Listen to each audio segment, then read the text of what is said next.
আল্লাহর বহুত বড় একজন ওলি উসমান হারুনি এশার নামাজ পড়ে তিনি ঘোষণা দিলেন, বাবারা শোনো, এশার নামাজ তোমরা যারা আমার পিছনে পড়ছো, ফজরের নামাজ যদি আমার পিছনে পড়তে পারো, তাহলে আমি উসমান হারুনি কথা দিলাম আমার সাথে তোমাদেরকে নিয়ে জান্নাতে ঢুকবো। এত বড় বুজুর্গ, এত বড় আল্লাহর ওলি কে সে? উসমান হারুনি মঈনুদ্দিন চিশতি রহমতুল্লাহি আলাইহির পীর। এত বড় বুজুর্গ, এত বড় বুজুর্গ, যিনি আগুনে ঝাঁপ দেন অথচ আগুন তারে পুরায় না। আল্লাহু আকবার। শীতের রাত খাদিম নিয়ে বের হয়েছেন, খাদিমকে বলেন, বাবা দেখ একটু আগুন নি পাওয়া যায়, আমি আমার ওজুর পানিটা একটু গরম করব। খাদিম খুঁজে খুঁজে পেয়ে গেল একদল মানুষ আগুনের পূজা করে, আগুনের পূজা করে। তিনি যাই বলতেছেন, ভাই একটু আগুন দিবানি? লোকগুলাই কয়, না আমরা আগুন দিব না, কোনো মুসলমানরে আগুন দেই না। কই দেও না, আমার উস্তাদ একটু ওজুর পানি গরম করবে। কয় বললাম তো আগুন দেব না। কেন? কয় আগুনের পূজা করি। সাথে সাথে খাদিম চলে গেল, যায় কয় হুজুর আগুন তো পাইলাম, কিন্তু ওরা আগুন দিবে না। কেন দিবে না? কয় ওরা আগুনের পূজা করে। উসমান হারুনি কয় আমাকে নিয়ে যাও। তিনি আসলেন, আয়েশা বলেন একটু আগুন দাও। কয় আগেই তো বললাম আগুন দেব না।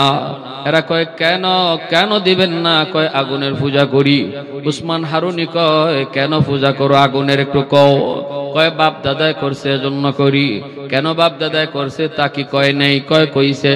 কি কইছে? কয় দুনিয়াতে আগুনের পূজা করলে মরণের পরে আগুন জ্বালাবে না, আগুন মায়া করবে। উসমান হারুনি কয় ভালো কথা, তাহলে মরণের পরে যদি আগুন মায়া করে, এই বিষয়টা দুনিয়াতে একটু টেস্ট করো। 70 বছর 80 বছর বাপ দাদাও করছে, এমন হিসাব করলে শত শত বছর আগুনের পূজা করো তোমরা, দেখো দুনিয়াতে আগুন পুরায় কি পুরায় না, একটু টেস্ট করো। কয় কেমনে? আগুনের মধ্যে আঙ্গুলটা দিয়ে দেখো আগুন আঙ্গুল জ্বালায় কি জ্বালায় না। যদি আঙ্গুলটা না জ্বালায় তাহলে বুঝবা আগুন তোমাদের পূজা গ্রহণ করতেছে, আগুন তোমাদের উপরে খুশি আছে। আর যদি দুনিয়াতেই আঙ্গুল জ্বালায় তাহলে বুঝবা মরণের পরে বডিও জ্বালাইব। হ্যাঁ, অগ্নি পূজারীরা কয় মৌলবী এটা কেমন কথা বলো? আগুনের স্বভাবই তো জ্বালানো, আঙ্গুল দিলে তো জ্বালাবেই। উসমান হারুনি কয় না না, আগুনের স্বভাবই জ্বালানো নয়, আগুন চাইলেই জ্বালাইতে পারে না, আগুন তার মালিকের আদেশে জ্বালায়। আগুনের মালিক যদি আদেশ না করে জ্বালানোর ক্ষমতা। কয় কেমনে বুঝি? উসমান হারুনি কয় তাহলে ইব্রাহিম খলিল আগুনের মধ্যে কেন আগুন তারে জ্বালাইল না? তুর পাহাড়ে মুসা কালিমুল্লাহ পুরা তুর পাহাড় জ্বলল, অথচ আগুন মুসা নবীর পশম জ্বালাইল না। অগ্নি পূজারীরা কয় মৌলবী আমরা ইব্রাহিম বুঝি না, মুসা বুঝি না, বর্তমান বুঝি। উসমান হারুনি কয় তাহলে দেখো। এই বইলা তিনি আল্লাহু আকবার কইয়া ছোট্ট একটা বাচ্চারে কোলে নিয়া দাও দাও করে আগুন জ্বলতেছে ওই আগুনে ঝাঁপ দিলেন। অগ্নি পূজারীরা কয় রাম রাম রাম, ঠিক না? উসমান হারুনি আগুনে একা নাকি একটা ছোট বাচ্চাও সাথে। ওরা কয় হায় রে, মৌলবী মরছে মরুক, মৌলবী জ্বলছে জ্বলুক, আমাদের বাচ্চাটা আর কি দোষ ছিল?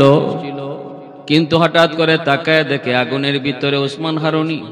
আগুন আগুনের মতো করে দাউ দাউ করে উড়ে, কিন্তু উসমান হারুনির গায়েও টাচ করে না, বাচ্চাটার গায়েও আগুন টাচ করে না। অবাক হয়ে তাকায় তাকায় সবাই দেখতেছে। একটু পরে তিনি বাচ্চাটারে আগুন থেকে নিয়ে আবার আল্লাহু আকবার কইয়া বের হয়ে আসলেন। এখন তো অগ্নি পূজারীরা কয় হায় হায়, এতদিন পর্যন্ত আমরা কাকে ভগবান বললাম? ভগবান তো বড় ভগবান তো যারে আগুন জ্বালাইল না সে। উসমান হারুনিকে ভগবান কইয়া সেজদা দেওয়া শুরু করছে, কারণ ওরা ভগবান বানাইতে তো সময় লাগে না। যে জিনিস অবাক দেখে এটাই ভগবান। বটগাছ বয়স কত? 100 বছর। করি বাপরি, এটাই ভগবান। গঙ্গা নদী কয় হায় হায়, এই নদী এত বড়, তৈরি ভগবান। তুলসী গাছ কি ব্যাপার কি, কয় এটা এত রোগের কাম দেয়, এটা খাইলে কাশ কমে, কয় তৈরি ভগবান। কি কোন কাবাগরে মূর্তি ছিল 360টা, এই 360 থেকে মূর্তি বাড়াইতে বাড়াইতে, ভগবান বাড়াইতে বাড়াইতে এখন 33 কোটি। যেটা অবাক থেকে এটাই তো ভগবান। গাবি দুধ দেয়, উলান কাটলে দুধ পাওয়া যায় না, তাহলে এটাই ভগবান, ঠিক না? হ্যাঁ, উসমান হারুনিকে সাজদা দেয়, আল্লাহর ওলি লাঠি দিয়ে আঘাত করে আর কয়ে, রে আহমকের দল, আগুন আমাকে পুরায় নাই, এটা আমার কোনো কৃতিত্ব না, বাহাদুরি না। আগুনের মালিকের পূজা আমি করি, আগুনের পূজা করি না, এজন্য আগুন আমারে জ্বালায় না। তোমরাও যদি আগুনের পূজা না কইরা আগুনের মালিকের পূজা করো, তাহলে আগুন তোমাদের কেউ জ্বালাবে না।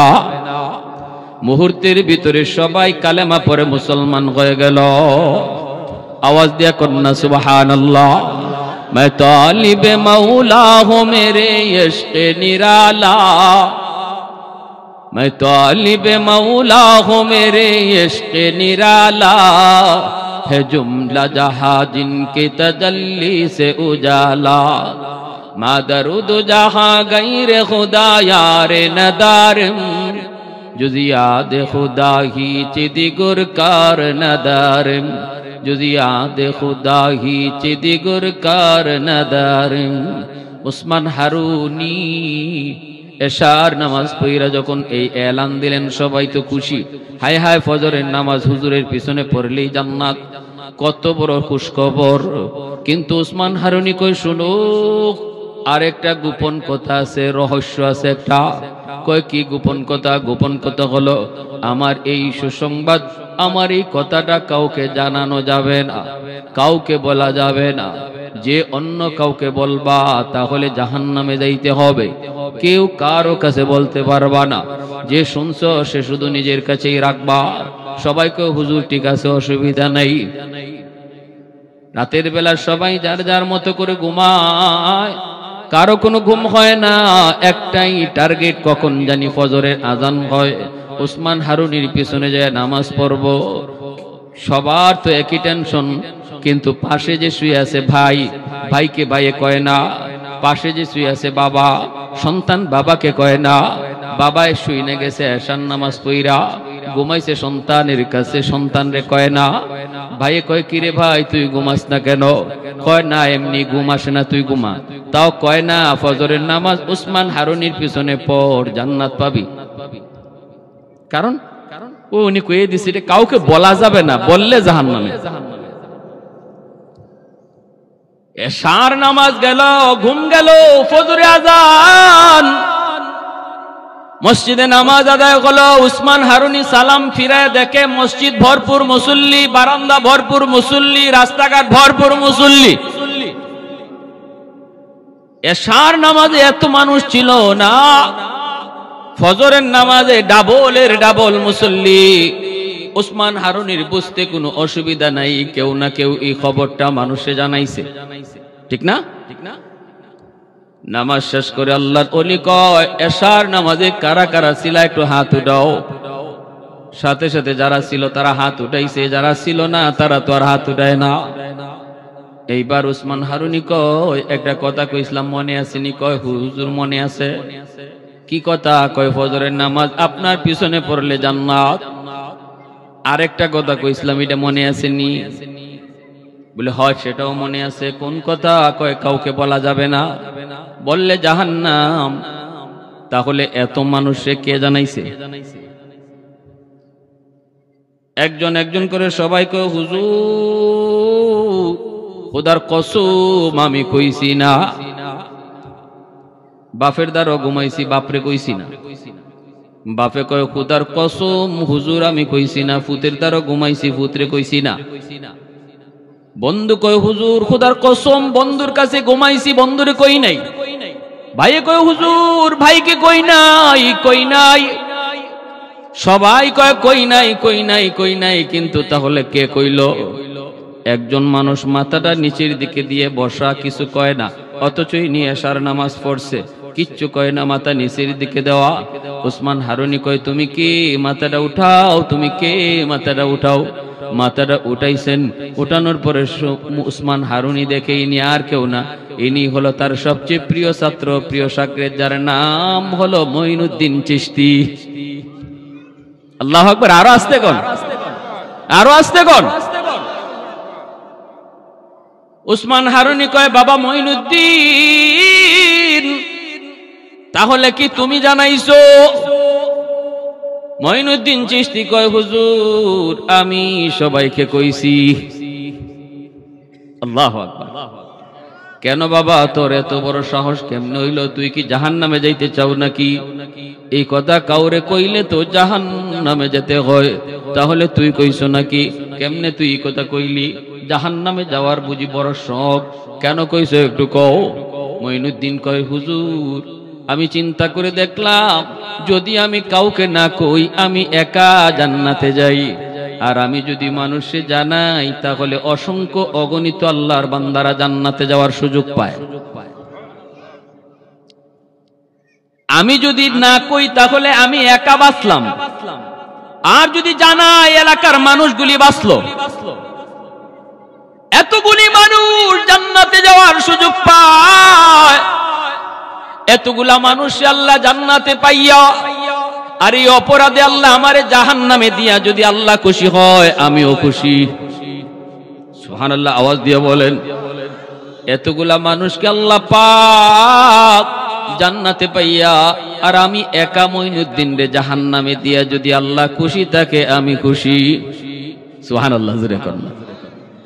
এই কথাটা বলতেই উসমান হারুনি লাফ দিয়া মঈনুদ্দিন চিশতিকে বুকে জড়ায় কান্না শুরু করে দিছে। আয় বাবা বুকে আয়, আয় বুকে আয়। আল্লাহ এই কথাটাই কইছে কু আনফুসাকুম ওয়া আহলিকুম নারা। নিজে শুধু বাঁচার চিন্তা কইরো না, এলাকার মানুষকে লইয়া বাঁচো, সমাজকে লইয়া বাঁচো, ঘরের মানুষগুলাকে লইয়া বাঁচো। নিজে খালি নামাজি হইও না, সন্তানটারে নামাজি বানাও। নিজে শুধু পর্দা কইরো না, বউটারে পর্দার ভিতরে রাখো। আল্লাহ কয় বান্দা সব সময় নিজে বাঁচার ফিকির করিস না, ফ্যামিলি রে বাঁচা, বউ বাচ্চারে বাঁচা, পরিবার রে বাঁচা, সমাজ রে বাঁচা। মঈনুদ্দিন চিশতি এই আমলটাই করছেন, আল্লাহর কথাটাই রাখছেন। উসমান হারুনি বুকে নিয়ে কয় বাবা আয় আয়, আমার বয়স শেষ, কোন দিন জানি মারা যাই, চলে যাই, তবে আমার কাছে আল্লাহ পাক একটা আমানত দিছিল। এই আমানতটা আমি কারে বুঝায় যাইমু? একটা পরীক্ষা দিছিলাম, এই পরীক্ষায় তুমি পাস করছো, সবাই ফেল করছে। আল্লাহ আল্লাহ আমার কাছে যে একটা আমানত দিছিল, এই বুজুর্গি, এটা আমি তোমারে বুঝাইয়া দিয়া গেলাম। মঈনুদ্দিন চিশতি আল্লাহর এত বড় ওলি হইছে, এমনি এমনি ওলি হইছে যার প্রথম দিনের বয়ানে চেহারা দেখিয়া 90,000 হিন্দু কালেমা পড়ে মুসলমান হয়ে গেছে। এজন্য মায় কইছিল বাবা এটা তোমারও কোনো ক্রেডিট না, তোমারও কোনো বীরত্ব না, তোমারও কোনো বাহাদুরি না, তোমার চেহারা দেইকা হিন্দু মুসলমান হয় এটা তোমার কোনো বুজুর্গি না, আমি মার বুজুর্গি। মঈনুদ্দিন চিশতি কয় মা সত্য, এটাই ঠিক। এখন মায়ের বুকে কপালে সন্তানে কপালে মায় চুমা দিয়ে কয় বাবা মঈনুদ্দিন আমি মা জীবনে কোনোদিন তোমাকে অজু সারা দুধ খাওয়াই নাই। সুবহানাল্লাহ, জোরে কর। আমি মা তোমারে অজু সারা কোনোদিন দুধ খাওয়াই নাই। কেমন মার গর্ভ থেকে মঈনুদ্দিন চিশতি, আজও যদি এমন মা আমার আপনার ঘরে থাকে, ওই মার গর্ভ থেকেও মঈনুদ্দিন চিশতি আল্লাহ দুনিয়াতে দিবে। নবী আসার দরজা বন্ধ, চিশতি আসার দরজা আল্লাহ বন্ধ করে নাই।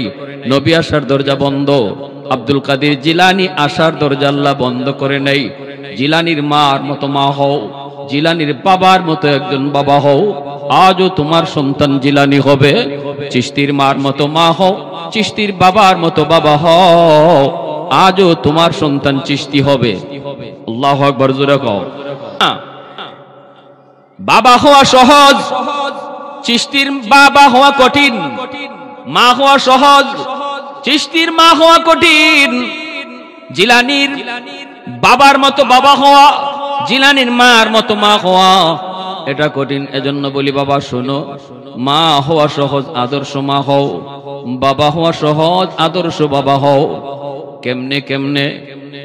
যুবক, এই যুবক গুলি আজকে যে এত সুন্দর আয়োজন করলো, এটারও উদ্দেশ্য হলো নিজে বাঁচা না, এলাকার মানুষকে লইয়া আল্লাহকে চিনা। ঠিক না? আমি একা শুধু বাঁচার ফিকির করব না, সমাজের মানুষও তারা ভালো পথটা শিখুক। আমরা উলামায়ে কেরাম আসি, এই কথাটাই বলি, বাইরে গাড়ি ভুল করছো, যাবা তুমি ঢাকায়, উঠছো সিলেটের গাড়িতে, উদ্দেশ্য তোমার জান্নাত, গাড়িতে উঠছো জাহান্নামের। উলামায়ে কেরাম এসে শুধু বলে ভুল গাড়িতে উঠছো, গাড়ি থেকে বদলাও, গাড়ি নামো, গাড়ি থেকে নামো, বদলাও, সঠিক গাড়িতে উঠো। কিছু মানুষ তারা গাড়ি বদলায়, সফল হয়, আর কিছু মানুষ আলেমদের বলার পরও গাড়ি বদলায় না, এরা ব্যর্থ হয়। ঠিক না? আমাদের কাম শুধু বলা, আমাদের কাম শুধু ভুল গাড়িতে উঠছো এটা বলা, আপনারে জোর করে টাইন্না গাড়ি থেকে নামানো আলেমের কাম না। ওমা আলাইনা ইল্লাল বালাগ, আল্লাহ কয় তোমার দায়িত্ব শুধু বুঝায় দাও। ভুল গাড়িতে উঠছো, গাড়ি বদলাও। কে বদলাইব, কে নামবো আর কে নামবো না, এটা আমি আল্লাহ বুঝবো। তোমার দায়িত্ব কয়া যাওয়া। ঠিক কিনা? কিছু মানুষ উলামায়ে কেরামের কথাকে মানে আর কেউ মানে না। ভাইরে, মাছ শিকার করার জন্য একজন শিকারী যখন বড়শি ফলায়, নতুন মাছ আইসা এই আদারটা খাইতে চায়, একটা পুরান মাছ আইসা কয় না ভাই খাইস না, এটা কিন্তু তোর আধার না, এটা জম। কয় কেমনে বুঝি? কয় আধারের ভিতরে একটা বড়শি আছে, এরকম আংটাওয়ালা বড়শি, তুই শুধু আধার মনে করে খাইবি। উপরে একটা শিকারী পারের মধ্যে কোরআনিয়া বসা, রশি আছে লাগানো, পানির উপরে একটা চুটকাটি আছে, তুই টোকা দিতেই চুটকারিটা লড়বে, মুখে নিয়ে টান দিলেই চুটকাটি পানির নিচে ঢুকবে, শিকারী বুঝে ফেলবে তুই খাইছো, তখনই আজকে একটা টান দিব, টান দিলেই ওই খাওনের আধারের ভিতরে যে একটা বড়ি লাগানো বড়ি, ওই বড়শিটা তোর গলা ফাতারে ঢুকবো, টান দিয়া তোরে উপরে উঠাইব, দুই হাত দিয়া যাইতে ধরবো, ঘরে নিয়ে বউর কাছে দিব, বউ একটা ঠেঙ্গি বাঁকা একটা দা নিয়ে বসা, সালি দিয়া তোর পিছলা মজাইব, এরপরে তোরে পিস করব। সদস্য যে কয়জন আছে এতটা পিস, লোয়ারিতে গরম তেলের মধ্যে তোরে ভাজবো, 32টা দাঁত দিয়ে খাইব। কেমন একটা ওয়াজ করছে। এখন নতুন মাছটায় কয় ওরে বাপরি বাপ, কয় কি হুজুর ঠিক আছে আর খাইমু না? হুজুর তো হুজুরে ওয়াজ করে চলে আসছে, বইয়া থাকা তো তার কোনো দায়িত্ব না। এখন হে আদারের চারদিকে ঘুরে আর কয় কই আমি তো কোনো বর্ষি দেখি না, আমি তো কোনো বর্ষি দেখি না। কইল উপরে একটা লোক বসা, কই আমি তো কোনো লোকও দেখি না। ও বুঝছি, হুজুর আমারে সরাইয়া নিজে আইসা খাইতো। কেমন বুঝটা হ্যাঁ? উলামায়ে কেরাম যত কথাই যত জন্য কয় প্রত্যেকের ভালোর জন্য কয়, ঠিক না? সরকার বলো আর বিরোধী দল বলো, যারে যা বলে উলামায়ে কেরাম তার ভালোর জন্য কয়, তাদের নিজের স্বার্থের জন্য নয়, ভালোর জন্য কয়। কেউ উল্টা বুঝে, কেউ কি বুঝে? উল্টা বুঝে। এই মাছে যেমন উল্টা বুঝছে, কয় না আমি খাইমু, টোকা দিছে, চুটকাটি লড়ছেনি, জবাব দেন।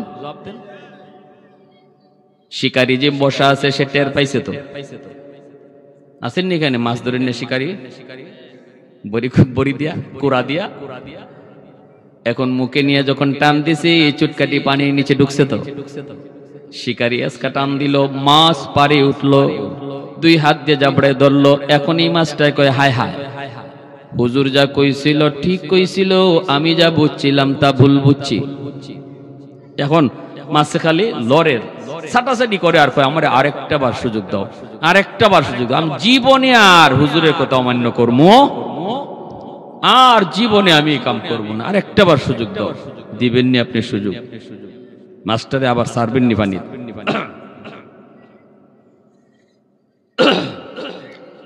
এজন্য আমার ভাইরা বন্ধুরা বলতেছিলাম, আমার নবী, মায়ার নবী, দয়ার নবী, রহমতের নবী যখন দাওয়াতের কাজ শুরু করেন মক্কায়, নবীর বিরোধিতা করছে সমাজের লিডারগুলি, আবু জাহেল, উতবা, সায়বা, আর নবীজির পক্ষে অবস্থান নিছে মক্কার যুবক। আল্লাহু আকবার জোরে কোন। ওই যুবকগুলি আমার নবীর পক্ষে অবস্থান নিছে, কারণ যুবকরা সব সময় ন্যায়ের পক্ষে থাকে, যুবকরা সব সময় সঠিকটা বুঝে। যেমনটা বাংলাদেশের যুব সমাজ, ছাত্র সমাজ তারাও বুঝছে, ঠিক কি না?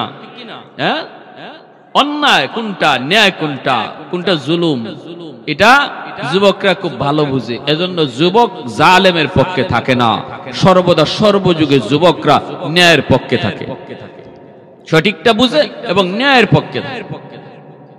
আমার নবী, রহমতের নবী, মদিনাতুল মুনাওয়ারায় মসজিদে নববীতে বসা একজন যুবক দৌড়ায়া নবীর কাছে আসলো। নবী বলতেছে তারে একটু জায়গা দাও। এত পেরেশান হয়ে আমি নবীর দরবারে, নাম কি? কই সাদ আসলামি। নবী বলতেছে পাগল হইয়া নবীর দরবারে কেন আসছো? বলি ইয়া রাসূলুল্লাহ, আপনার একটা হাদিস পেয়েছি, হাদিসটা হলো আন-নিকাহু মিন সুন্নতি ফামান রাগিবা আন সুন্নতি ফালাইসা মিন্নি। বিবাহ করা আমি নবীর সুন্নত। যদি কেউ বিবাহ করার সামর্থ্য থাকে এরপরও বিয়ে করে না, তাহলে সে আপনার উম্মত না। এই হাদিসটা আপনার নি? নবী কয় হয়, এটা তো আমারই হাদিস। বলি ইয়া রাসূলুল্লাহ, তাহলে আমার তো সামর্থ্য আছে, শারীরিক চাহিদাও আছে, আমি বিয়ে করতে চাই, কিন্তু কেউ তো বিয়ে দেয় না। কারণ মদিনায় আমার কোনো ঘর নাই, বাড়ি নাই, মদিনায় আমার সম্পদ নাই, চেহারা সুরত ভালো না, কেউ তো বিয়ে দিতে চায় না। এখন যদি আমি বিয়ে না করি, ভয় হয় গো নবী। আপনি বলছেন আপনার উম্মত না, আপনি বলছেন আপনার উম্মত না, এখন তো ভয় হয়, কি করব আপনি বলেন, আমি কোথায় বিয়ে করব? ভাইরা বন্ধুরা, বিবাহ করা মায়ার নবীর সুন্নত। এ যুবক মনে রাখো, উপযুক্ত হয়ে গেলে পরে তাড়াতাড়ি বিয়ে করা। মা বাবাদেরকেও বলতেছি, সন্তান উপযুক্ত হয়ে গেলে তাড়াতাড়ি বিয়ে করাও। সন্তান উপযুক্ত হয়ে গেলে মেয়েটাকে তাড়াতাড়ি বিয়ে দাও। MA first, BA first, degree first, চাকরি বাকরির চিন্তা পরে করো। আমার নবী দয়ার নবী কো বলেন, ইয়া মাশারাশ শাবাব মান ইসতাতা মিনকুমুল বাআতা ফালইয়াতাযাওয়াজ ফাইন্নাহু আগাদ্দু লিল বাসার আহসানু লিল ফারাজ।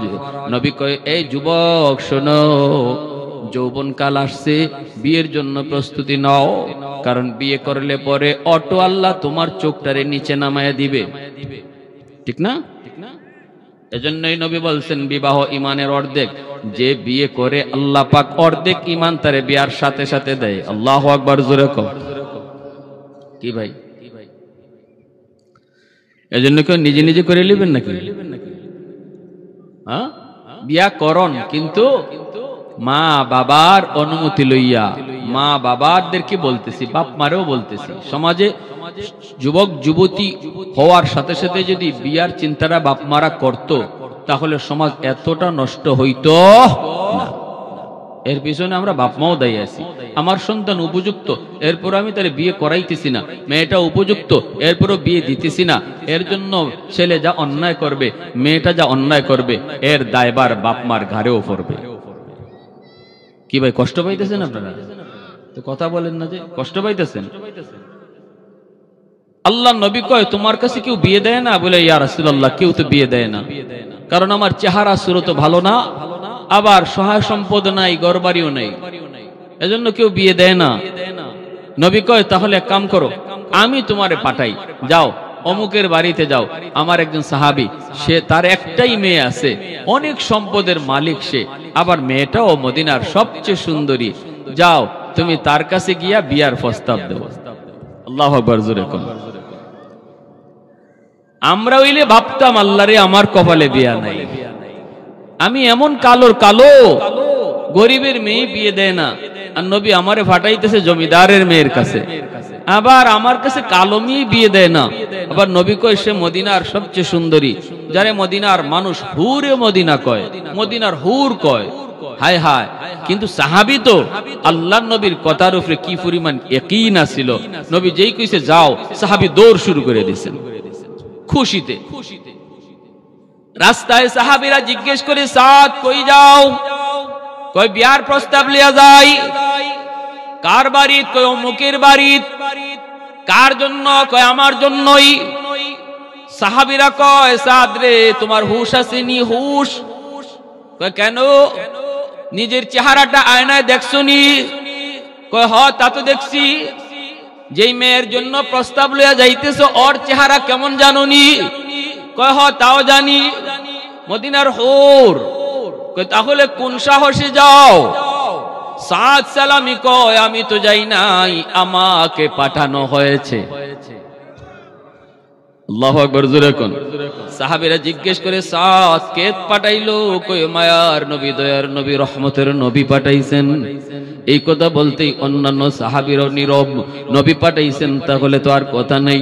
সাহাবীরা কয় রে সাদ তোর কপাল রে বালা রে, সান কপাল লই আইছো। নবী পাঠাইছে তোর কপালটা তো সান কপাল। যা বেটা যা। সাদ সালামি আসছে, আইসা দেখে জমিদার বাড়ির সামনে ইজি চেয়ারের মধ্যে বসা বাপ। আইয়ে কয় আসসালামু আলাইকুম ওয়া রাহমাতুল্লাহ।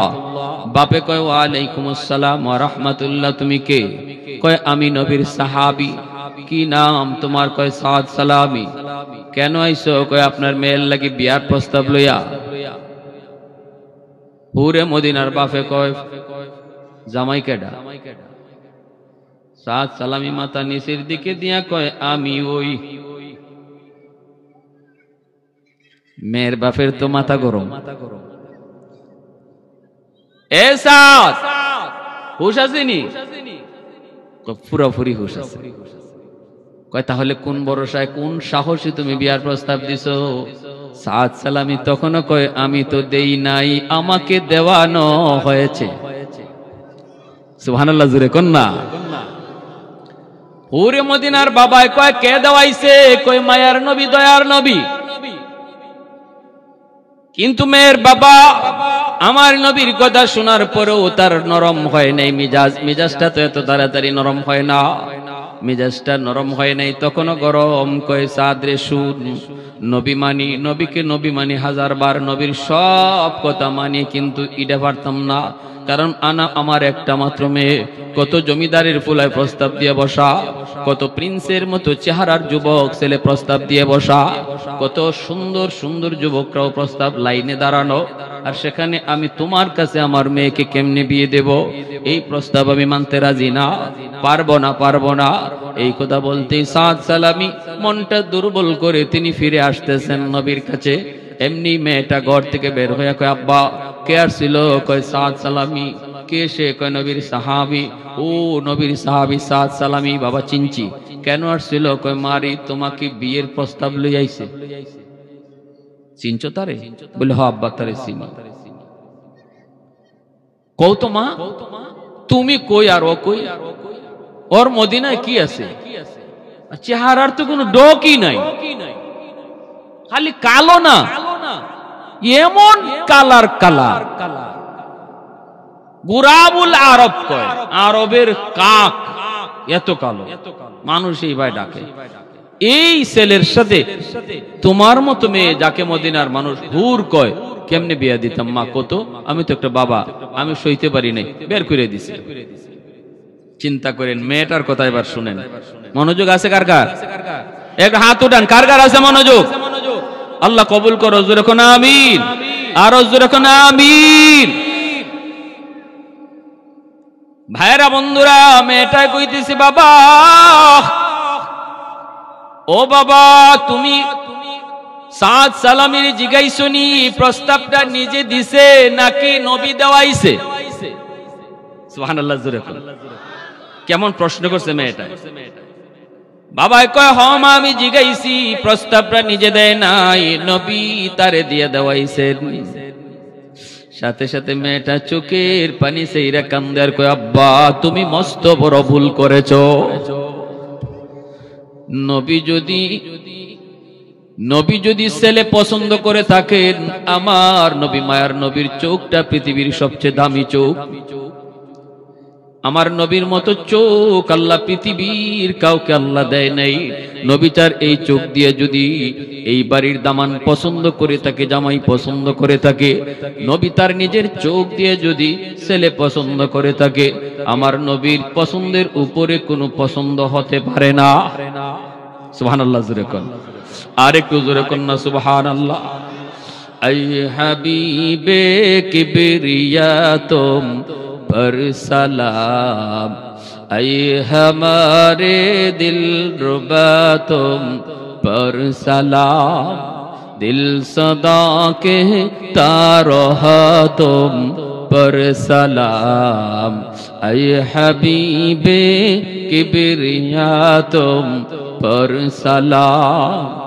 मस्जिदे अक़सा में जुमला अंबिया, मस्जिदे अक़सा में जुमला अंबिया, मुक़्तदी थे और बिहा तुम मुक़्तदा, मुक़्तदी थे और बिहा तुम मुक़्तदा, ऐ हबीबे किबरिया तुम पर सलाम, दिल सदा कहता रहा तुम पर सलाम।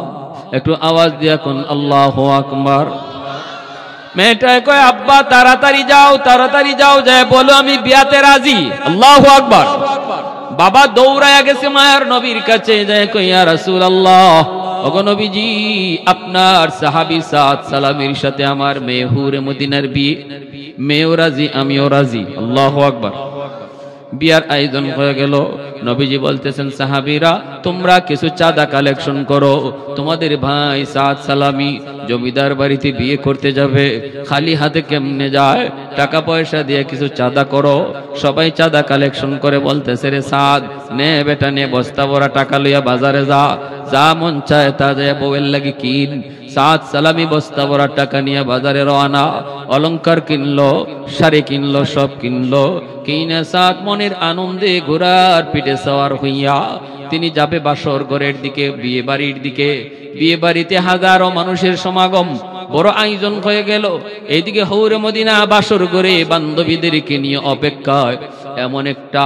এমন একটা স্বামীর জন্য যেই স্বামীকে আমার মায়ার নবী পছন্দ করেছেন, কিন্তু তার চেহারা ভালো না, নবীর পছন্দটাই সে মেনে নিয়েছে। আল্লাহু আকবার জোরে কোন। কি ছিল নবীর যুগের মহিলাদের ঈমান, একটু বুঝেন, একটু চিন্তা করেন। কোন মেয়েটা এইভাবে নিজের স্বার্থ ত্যাগ করব শুধুমাত্র নবীর প্রতি ভালোবাসার এশকের কারণে? আমার রাসূল পছন্দ করছে, আর কোনো পছন্দ নাই। সুবহানাল্লাহ। মাত্র তিনি বাজার থেকে বের হবেন, হঠাৎ করে শুনেন বাজারে একজন মানুষ লাল কাপড় হাতে নিয়ে বাজারের এই মাথা থেকে ওই মাথা দৌড়ায় আর বলতেছে আল জিহাদ আল জিহাদ আল জিহাদ। ও আসুনি এমন কোন আশিক নবীর, আসুনি এমন কোন মুজাহিদ, অমুক জায়গায় মুসলমানরা বেঈমানদের সাথে যুদ্ধ করছে, ওই যুদ্ধে মুসলমানদের অবস্থা বড় খারাপ, মুসলমান পরাজিত হওয়ার পথে, আসুনি এমন কোন মুজাহিদ এই যুদ্ধে যায় মুসলমানদেরকে সাহায্য করবা। এই আওয়াজটা যেই মাত্র সাদ সালামির কানে এসে পৌঁছলো, সাথে সাথে গোড়ার লাগাম টান দিয়ে আটকায় দিছে জায়গায়। আল্লাহু আকবার জোরে বলেন। গোড়ার লাগাম টান দিয়ে জায়গায় আটকায় দিছে, কানটা খাড়া করে তিনি কথাগুলো শুনছে, শুনে গোড়াটারে আবার ঘুরাইয়া দিছে। এইবার নিজের মনটারে জিজ্ঞেস করে, রে সাদ সালামির মন, বল বল তুই কোন দিকে যাবি? একদিকে বাসর করে হৌরে মদিনা তোর অপেক্ষায়, তোর গলায় মালা পরানোর জন্য, আরেকদিকে যুদ্ধের ময়দানে আল্লাহ আর রসুল তোরে ডাকে। একদিকে হৌরে মদিনা তোরে ডাকে, আরেকদিকে রসুল ডাকে, আল্লাহ ডাকে। একদিকে গেলে পরে তোর গলায় মালা পড়বে, আরেকদিকে গেলে পরে তোর গলা কাটা পড়বে। সুবহানাল্লাহ জোরে কোন। একদিকে গেলে তোর গলায় মালা, আরেকদিকে গেলে তোর গলায় তলোয়ার, বল কোনটা করবি? সাথে সাথে সাদ সালামির মন কয়ে, ইন্নাল্লাহ আশতারা মিনাল মুমিনিন আনফুসাহুম ওয়া আমওয়ালাহুম বিআন্না লাহুমুল জান্নাহ। সাদ সালামীর মন কয়, সাদ শুন, তোর দেহ আর জান, তোর জান আর মাল আল্লাহ কিনে নিছে, অতএব এই জানটা আল্লাহ যখন চায় তখন আল্লাহরে দিয়া দে।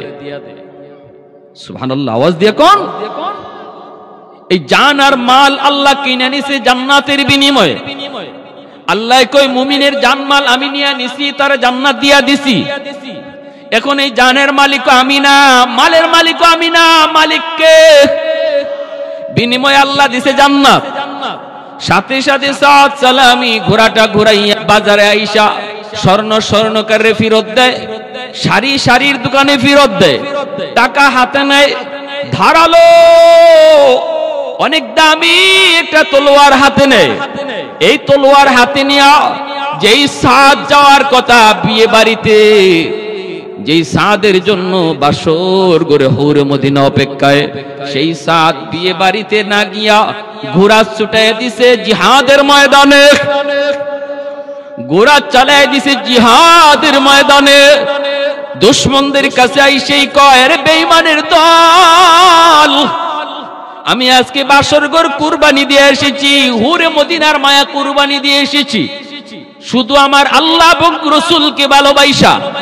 দেখ কত দামি একটা তলোয়ার আনছি, এই তলোয়ারের নিচ থেকে একটা বেঈমানকে আমি ফেরত দিব না। আল্লাহু আকবার কইয়া যুদ্ধের ময়দানে ঢুকে পড়লেন।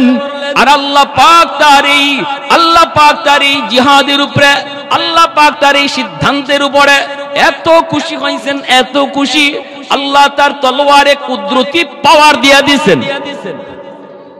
সাদ সালামী এক একটা ঘোরানি দেয় আর শয়ে দুশমনের কল্লা জমিনে পড়ে যায়, শত শত দুশমনের কল্লা জমিনে পড়ে। তলোয়ার একবার এইভাবে ঘুরায়, শয়ে দুশমন জমিনে পড়ে। এইভাবে মুসলমান যারা ছিল পরাজিত হওয়ার পথে, মুসলমান হঠাৎ করে তারা দেখলো আল্লাহর পক্ষ থেকে তাদের সাহায্য আসছে। আল্লাহু আকবার। দুশমন যারা ছিল তারা আবার পিছনে যাইতে লাগলো, মুসলমান আবার আগাইতে লাগলো, মুসলমান মুজাহিদরা আবার আগাইতে লাগলো, দুশমন পিছাইতে লাগলো, দুশমন দিশেহারা হয়ে পড়েছে। সাদের একা আক্রমণে দুশমন সব দিশেহারা হয়ে পড়ছে, কে কোন দিকে দৌড়াবে হিসাব পায় না। এইবার দুশমনগুলি কয়, যার কারণে আজকে আমরা পরাজিত হইতেছি, ওরে আগে তাড়াতাড়ি শেষ কর। বৃষ্টির মতো তীর মারতে লাগলো। সাদ সালামীর দেহের মধ্যে প্রতিটা তীর আয়া লাগলো, প্রতিটা তীর সাদ সালামীর দেহটারে চালুনি বানায় দিছে, চালুনি। শত শত বেঈমানরে জাহান্নামে পাঠায়া মুসলমানের বিজয়ের নিশ্চিত কইরা সাদ সালামী একা শহীদ হয়ে যায়। আল্লাহর কাছে কান্দে কয়, মালিক, আমার শাহাদতের খবর তোমার নবীর কানে পৌঁছায়। যেই নবী আমারে পাঠাইছিল বিয়া বাড়িতে যাওয়ার জন্য, আমি বিয়ে বাড়িতে যাই নাই, নবীর জন্য আল্লাহ তোমার জন্য জীবন দিয়ে দিছি। এই বইলা তিনি শহীদ হয়ে গেলেন। যুদ্ধের ময়দানে মুসলমান বিজয় হলো। এইবার মুসলমানরা কয়, কে সে, একটু দেখো। চেহারা দেখে সবাই তো অবাক হয়ে গেল, কেন সাদ তো এখানে আসার কথা না, সাদ তো আজকে বিয়ে বাড়িতে যাওয়ার কথা, আমরাই তো চাঁদা কালেকশন করে দিয়ে আসলাম, আজকে তো হুরে মদিনার সাথে তার বিয়া, কেন কেমনে আসলো, কি হলো, কিছুই তো কেউ বুঝে না। সবাই তো সাদের চেহারা দেখে কাঁদতেছে। একজন সাহাবী দৌড়ে মদিনায়, ইয়া রাসূলুল্লাহ, আপনার সাদ। নবী কয়, কি হয়েছে আমার সাদের কি হয়েছে? ইয়া রাসূলুল্লাহ, আপনার সাদ বিয়ে বাড়িতে যায় নাই, বাসর করে যায় নাই গো নবী। আপনার সাদ যুদ্ধের ময়দানে গিয়া মুসলমানদের নিশ্চিত পরাজয়কে নিশ্চিত বিজয় বানাইয়া নিজে শহীদ হয়ে গেছে। আল্লাহর নবী কয়, কও কি, আমাকে তাড়াতাড়ি ময়দানে নিয়ে চলো, আমার সাদকে আমি নিজের হাতে কাফন পরাবো, নিজের হাতে আমি তারে দাফন কাফন করব। মায়ার নবীর চোখ দিয়া দর দর করে পানি পরে, নবী কান্দে কান্দে। আল্লাহর নবী আয়েশা নিজের হাতে তিনি লাশটারে ধরলেন, কপালে নবী মায়ার নবী চুমু খান, নবীজির চোখ থেকে পানি পড়ে। আর কয়, সাহাবীরা একটু দেখো, আমার এই যুবক সাহাবী কেমন করে ইসলামের জন্য জীবনটা দিল। তার জীবনের সবচেয়ে বড় আনন্দ ছিল আজকের দিন, তার জীবনের সবচেয়ে বড় আনন্দের মুহূর্ত ছিল আজকে বাসর ঘর।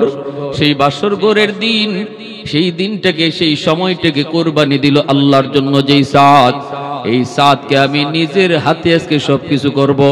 নবীজি নিজে কুলে উঠাইলেন, নবীজি নিয়ে যাইতেছেন, আল্লাহর নবী জানাজার নামাজ পড়াইলেন, কবরে রাখবেন সেই জিহাদের ময়দানেই। সাহাবায়ে কেরাম নবীর পিছনে সবার চোখেই পানি। নবীজি দেখেন, নবীজি একবার হাসেন, একবার কাঁদেন। সাহাবীরা দেখেন মায়ার নবী উপরে তাকাইলে হাসেন, নিচে তাকাইলে নবী কাঁদেন।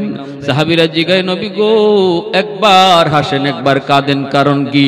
আল্লাহ নবী কয়, সাহাবীরা শোনো, উপরের দিকে যখন তাকাই তখন আমি দেখি আল্লাহ পাক রব্বুল আলামিন হুরদেরকে, জান্নাতি হুরদেরকে, জান্নাতি সুন্দর নারীদেরকে আল্লাহ বাসর করে বসায় রাখছে, হাতে মেহেদি লাগাইয়া, অলংকার পরাইয়া।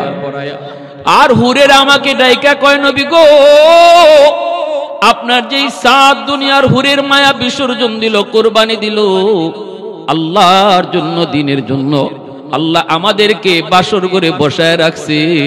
আপনি যত তাড়াতাড়ি তারে কবরে রাখবেন, তত তাড়াতাড়ি আল্লাহ আমাদের সাথে তার বিয়া পড়ায়া দিবে।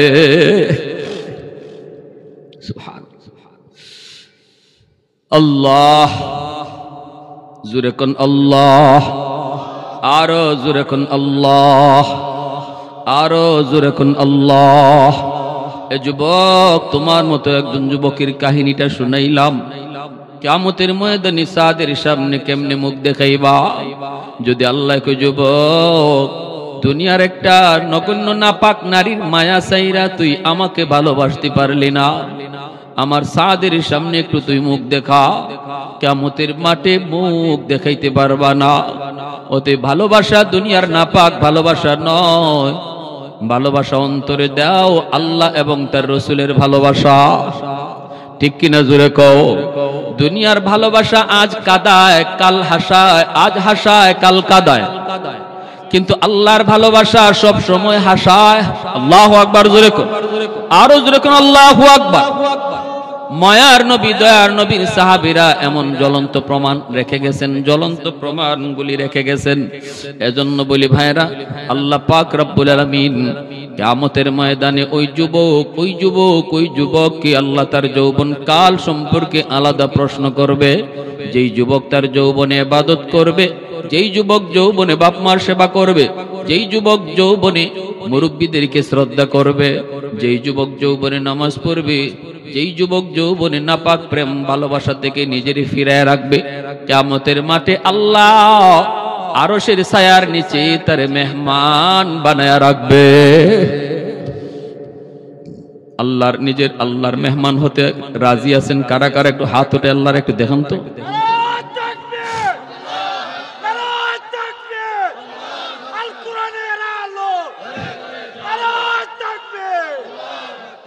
আল্লাহ তুমি কবুল করো, মঞ্জুর করো। আল্লাহ আজকের মাহফিলকে তুমি কবুল করো, মঞ্জুর করো।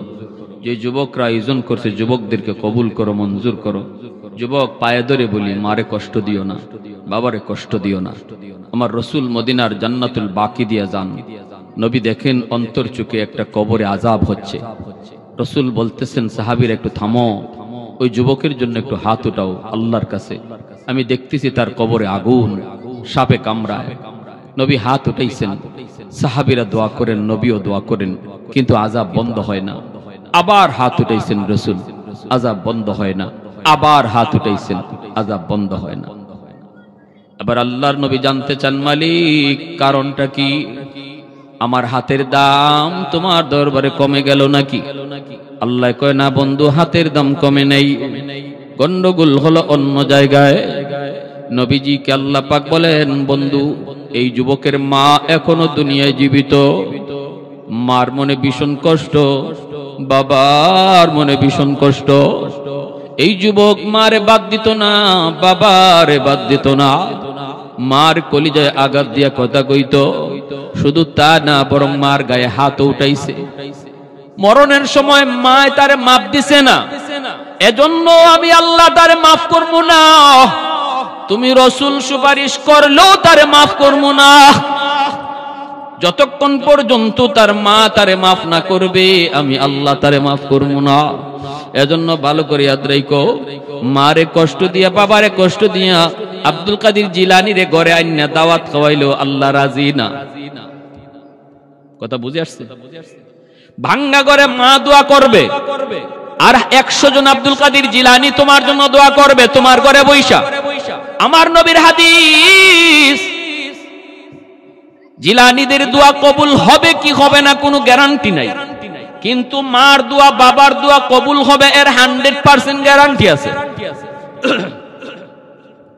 যেই বাপ মা খুশি থাকলে আল্লাহ খুশি, তাদেরকে খুশি না রাইকা সমাজের সব মানুষকে খুশি করলেও আল্লাহ খুশি না। রাদার রাব্বি ফি রাদাল ওয়ালিদাইন ওয়া সাখাতুর রাব্বি ফি সাখাতিল ওয়ালিদাইন। এজন্য বলি মা বাবারে খুশি রাখো, আল্লাহ খুশি থাকবে। তোমার হায়াতের ভিতরে বরকত, তোমার লেখাপড়ার ভিতরে বরকত, তোমার চাকরির মধ্যে বরকত, ব্যবসা বাণিজ্যে বরকত। বিপদ আসতেছে তোমার উপরে পড়বে, বাপ মার দোয়া আছে আল্লাহ বিপদ কেটে দিবে। জোরে কোন সুবহানাল্লাহ। এটা দুনিয়ার নগদ ফায়দা, নগদ ফায়দা। হায়াতের ভিতরে আল্লাহ বরকত বাড়ায় ওই ছেলের, যেই ছেলের পিছনে তার মা বাবার দোয়া আছে। অ্যাক্সিডেন্ট হয়ে যাওয়ার কথা এরপরও হবে না। আল্লাহু আকবার, জোরে কোন। এখন আল্লাহর নবী, রহমতের নবী, মায়ার নবী তখন সাহাবীদেরকে বলেন, সাহাবীরা যাও তাড়াতাড়ি করে তার মাকে আমার সালাম জানাও। সাহাবীরা যায় নবীর ওই যুবকের মাকে সালাম জানাইলো। মহিলা আসলো, নবী কইতেছে, মা এই কবরটা তুমি চিনোনি? মহিলা কয়, চিনছি গো নবী, এটা আমার সন্তানের কবর। আল্লাহর নবী কয়, মা এই সন্তান বুঝি তোমাকে ভীষণ কষ্ট দিছে, যার কারণে কবরে আযাব হইতেছে, আগুনে পোড়ায়, সাপের কামড় খায়। আল্লাহ আমাকে অন্তর চোখে দেখায়া দিছে গো মা। আমি তো তার জন্য একবার নয়, দুইবার নয়, 3 বার হাত উঠাইছি, সুপারিশ করেছি, কিন্তু আল্লাহ আমার সুপারিশ কবুল করে নাই। আল্লাহ জানাই দিছে তুমি না মাফ না করা পর্যন্ত আল্লাহ তারে মাফ করবে না। মাগো আমি নবী তোমার কাছে সুপারিশ করি, একটু মাফ করে দাও। সন্তান তো তোমার, সন্তান তো তোমার, তুমি তো পেটে নিছো। এই কথা বলতেই মহিলা কয়, নবী গো আমি এরে মাফ করবো না গো নবী, আমি এরে মাফ করবো না। আমার পিঠে এখনো তার মাইরের দাগ আছে। মহিলা কান্দে, চোখের পানি জড়ায়া, নবীও কান্দেন। এইবার আল্লাহ নবী বিপদে পড়ে গেলেন, মহিলার দিল শক্ত হয়ে গেল, মহিলা মাফ করবে না। আল্লাহর নবী কয়, আল্লাহ মার দিল শক্ত হয়ে গেছে, কেমনে দিল নরম করব বুঝি না। তবে আল্লাহ তোমার কাছে একটা আবদার করি, আমারে যেভাবে কবরের আযাব তুমি দেখাইছো এইভাবে তার মার চোখেও আযাবটা দেখায় দাও। কারণ আমি নবীর মন বলে, মা যদি নিজের চোখে সন্তানের আযাব দেখে তাহলে মার দিল নরম হয়ে যাবে। কারণ কোন বাপ মা সন্তানের কষ্ট সইতে পারে না। আল্লাহ পাক কই, যাও বন্ধু তোমার এই সুপারিশটা কবুল করলাম। সাথে সাথে কবরের আযাবের দৃশ্যটা মার চোখের সামনে আল্লাহ তুলে ধরছে। দেখা মাত্রই মা চিৎকার দিয়ে উঠছে আর কয়, আর ওগো নবীজি আমি তো বুঝি না আমার সন্তান এত কষ্টে আছে। ইয়া রাসূলুল্লাহ আমি তারে মাফ করে দিছি গো নবী, আল্লাহকে আযাব বন্ধ করতে বলেন। মা যেই মাত্র কইছে, ও নবী গো আমি মাফ করে দিছি, সাথে সাথে আল্লাহ পাক তার আযাব আল্লাহ বন্ধ করে দিছে। জোরে কোন সুবহানাল্লাহ। এজন্য আমার ভাইরা একটু মন দিয়ে শোনো যুবক, যৌবন কালটা তুমি হেলায় নষ্ট করো না। এই সময়টা আল্লাহর কাছে বড় দামি। মা বাবারে কষ্ট দিও না, বাপ মার অমান্য হইও না। পৃথিবীতে কোনো বাপ মা সন্তানের খারাপ চায় না, সন্তানের ভালো চায়, ঠিক কিনা জোরে কোন? পৃথিবীতে মায়ের মতো আপন কেউ হবে না, পৃথিবীতে মায়ের মতো আপন কেউ হবে না।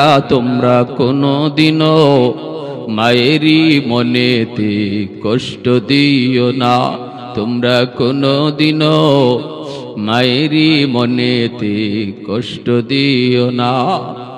কত পাপী এমন আছে মাকে কষ্ট দেয়, মায়ের মনে কষ্ট দিয়ে অভিশাপ নেয়। মায়ের মনে কষ্ট দিলে খোদা যে সহে না, মায়ের মনে কষ্ট দিলে খোদা যে সহে না। তোমরা কোনদিনও মায়েরই মনেতে কষ্ট দিও না, তোমরা কোনদিনও মায়েরই মনেতে কষ্ট দিও না। কারা কারা রাজি আছে একটু হাতটা আল্লাহরে দেখাও। আল্লাহ কবুল করো, মঞ্জুর করো। যদি বাপমার কলিজায় ব্যথা দিয়া থাকো, আজ রাতেই মাপ চাইয়া নিবা।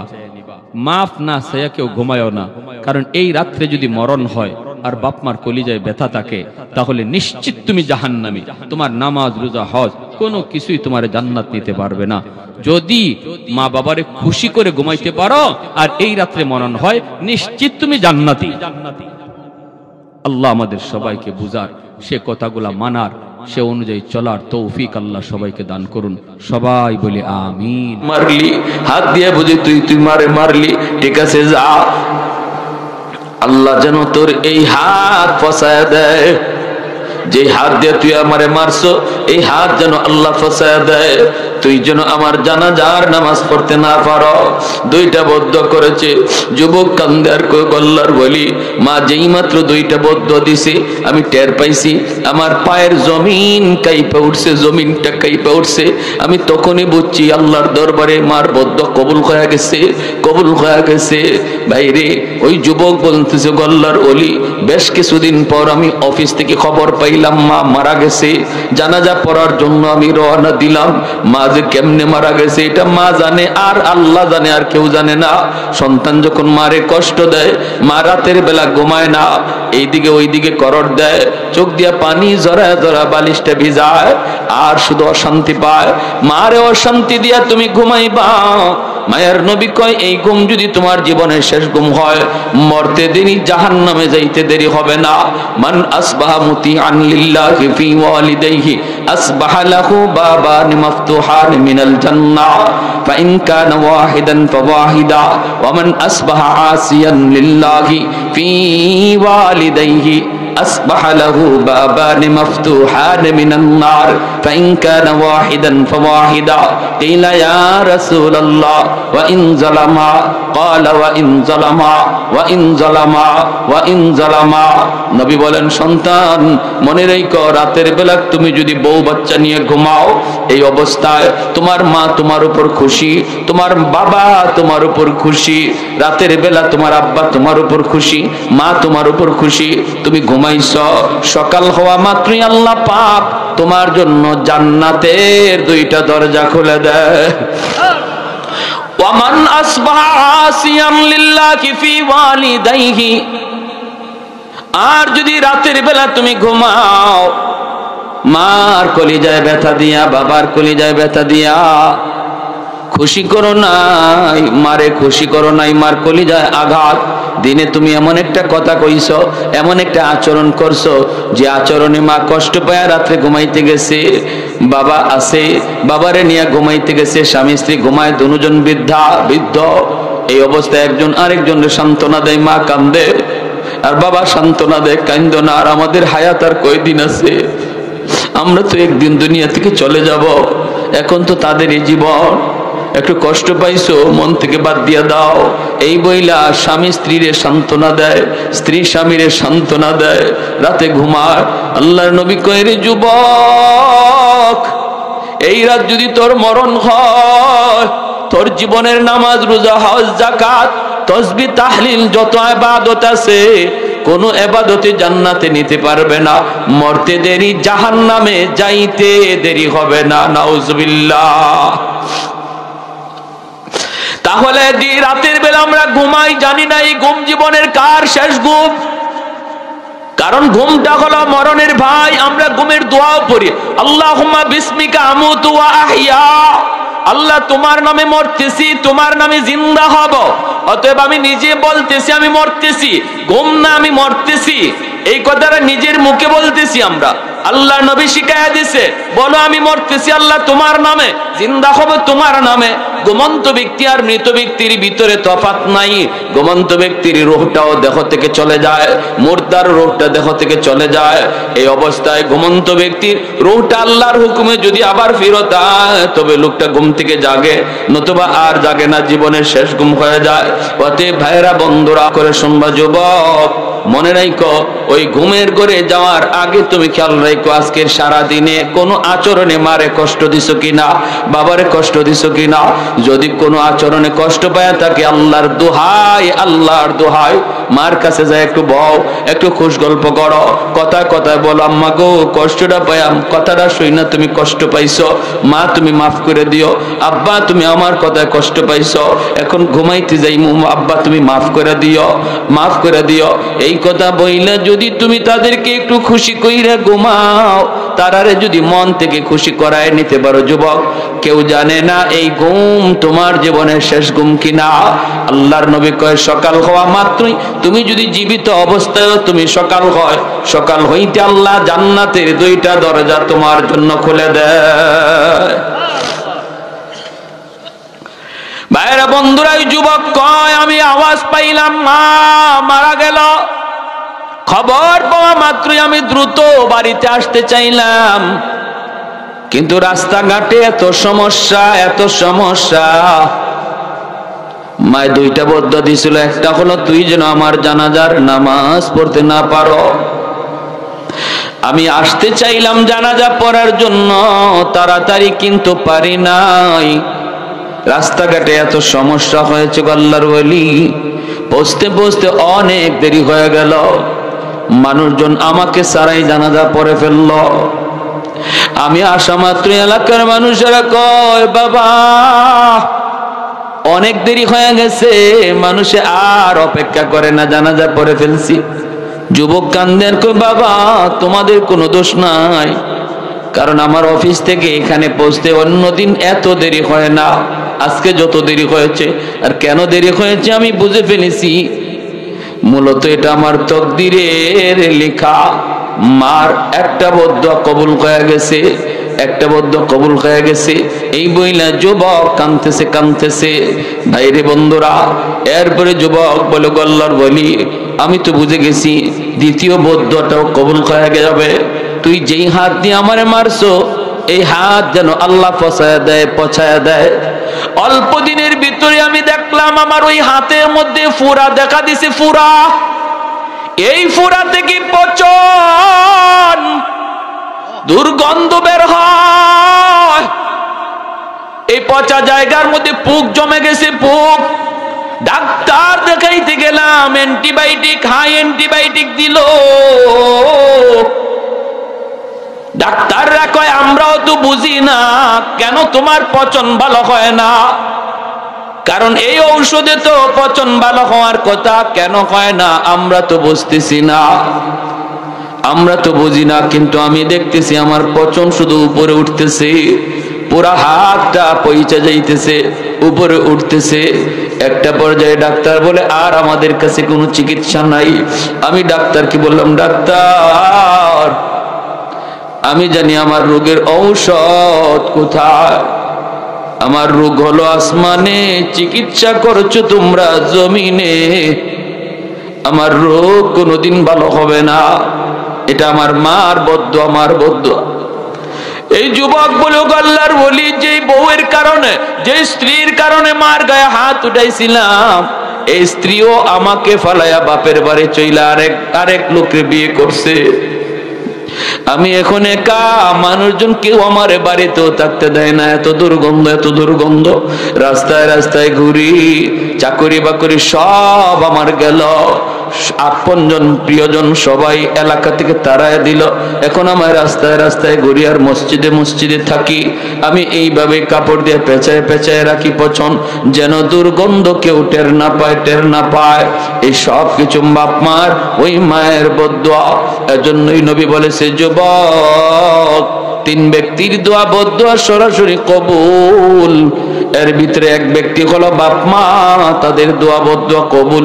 যদি দোয়া নেও আব্দুল কাদের জিলানীর দোয়ার আগেও মার দোয়া বাবার দোয়া কবুল হবে। আর যদি বদ্দুয়া নেও বাপ মার বদদুয়া ফিরাইবার মতো ক্ষমতা আসমানের নিচে কারো নাই। নবীজি একদিন মদিনার মসজিদের কবরের পাশ দিয়ে যাচ্ছেন। মদিনার কবরস্থানের নাম জান্নাতুল বাকি। জান্নাতুল বাকির পাশ দিয়ে আল্লাহর নবী যাচ্ছেন সাহাবায়ে কেরাম নবীর সাথে। আল্লাহর নবী বলেন, সাহাবীরা, এই যে একটা কবর দেখা যাচ্ছে নতুন, আল্লাহ আমাকে অন্তর চোখে দেখাইতেছে এই কবরের মধ্যে একটা যুবকের লাশ, আর জাহান্নামের আগুনে জ্বলতেছে, সাপের কামড় খাইতেছে, আগুনে পুড়তেছে, আর মা মা কইয়া চিৎকার করে কাঁদতেছে। রহমতের নবী বলেন, সাহাবীরা রে, আমি তো রহমতের নবী, এই কবরের পাশ দিয়া এই অবস্থায় যুবকের আমি চলে যাব, হয় না একটু সুপারিশ করব আল্লাহর কাছে, তোমরা আমিন আমিন বলবা। সাহাবায়ে কেরাম বলে, নবী গো আপনি হাত উঠান। আমার নবী আপনার নবী, উম্মতের কষ্ট দেখলে নবী সইতে পারে না, ঠিক কিনা? দরদি নবী, উম্মতের দরদি নবী।